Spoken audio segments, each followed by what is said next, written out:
Hi, second grade friends. I'm back to read more from the Magic Trap. But now you don't have a rabbit for your show, she said. It's okay. I'll use Peter Rabbit. Evan had this old stuffed Peter Rabbit toy, complete with a blue jacket and an orange carrot. It's not as good, said Jessie, shaking her head. Real magicians don't use toys. A live rabbit would be so much better. Yeah, but what are we going to do? It'll be okay with a toy.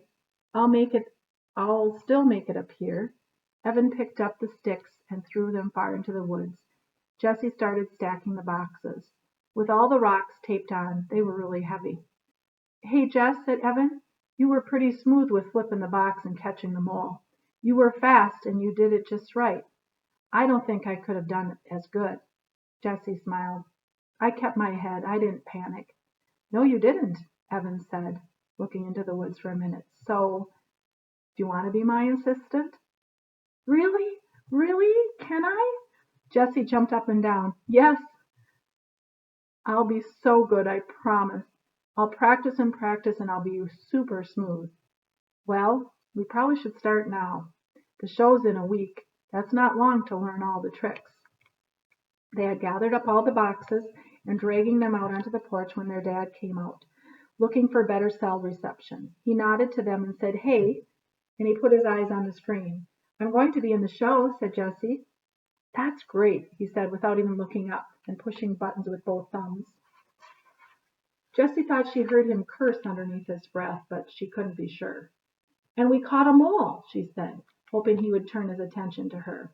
She wanted to tell him that she had been so smooth, but she knew that would be bragging. And for some reason, she couldn't understand bragging was something you were not supposed to do. Maybe Evan would tell her dad how good she had been at catching the mole. But Evan was tearing the duct tape off the boxes and making a pile of the rocks. No doubt she would be the one who would have to carry them back to the woods. It was supposed to be a rabbit, said Jessie, trying one more time to get her dad to listen. Said her dad, frowning and reading his screen. A rabbit, Jessie shouted in frustration. Sometimes her dad was great and sometimes it was like he wasn't even there. All of a sudden she felt again the pain of missing her mother's phone call. Why couldn't she have been home? Her mother would have asked a million questions about her rabbit trap. Oh my God, a rabbit? Said her dad all of a sudden. And Jessie thought that she had finally gotten through to him. But instead he turned to Evan and said, I completely forgot. When I was out getting the wood cut, I stopped at Petco and I picked up a rabbit. It's in the trunk here. He dug into the front pocket of his jeans and fished out the keys to their mother's car and tossed it to Evan. Luckily, Evan caught them. There were a lot of cracks in the floorboards of the porch, and if the keys had fallen through one, there had been no way of getting them out. You forgot a rabbit? Asked Evan, holding the keys. His dad shrugged and waved his hand absent-mindedly, just as his phone rang. He turned his back on them, saying urgently into the phone, I've been trying to get in touch with you for days. And then he did curse, loud enough for everyone to hear.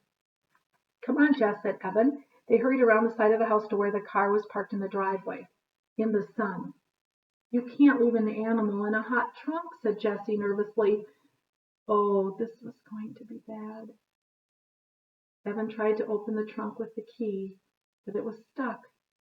Ever since their mom's car got rear-ended a couple of years ago, the trunk would stick. Sometimes jiggling the keys worked and sometimes it didn't. Try popping the latch from inside, said Evan. So Jessie opened the driver's side door and pulled up on the latch for the trunk. But even though the latch popped up, the trunk remained shut. What are we going to do? What are we going to do? The black upholstery of the car was soaking up the strong May sun. It was at least 90 degrees outside, which meant it was probably more than 100 degrees inside the car. What was the temperature inside the trunk? Jessie imagined herself in that tight, dark, hot place and felt her heart start to race. Evan was still trying to get the trunk to pop by jiggling the key. We should ask Dad. He'll get it open.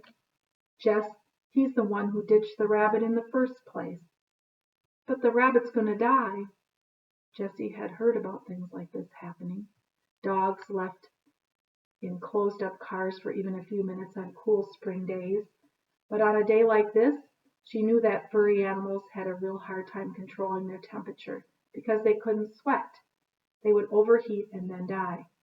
"Look, get in the back," said Evan. "I'll see if I can get to the seat to fold down, and then you can crawl into the trunk from there." Jessie and Evan jumped into the back seat, and Evan inserted the key into the lock that held the seats in place. It took a lot of wiggling and pulling, but they finally got one seat to fold forward, leaving a small rectangular opening into the trunk. "Climb in and grab the rabbit," said Evan. It was too big. He was too big to fit through the narrow space, but Jessie was just the right size. "But it's dark in there, and it's—" Jessie started to panic. What if she crawled in and couldn't get back out? What if the rabbit was loose and tried to attack her? What if it bit her face? What if she couldn't breathe? "It'll be fine," said Evan. "I'll hold on to your leg the whole time, and if anything happens, I'll just pull you out." Jessie stuck her head into the trunk, but backed right out. "I can't see anything. It's pitch black." "Just feel around. It's got to be in a box in there."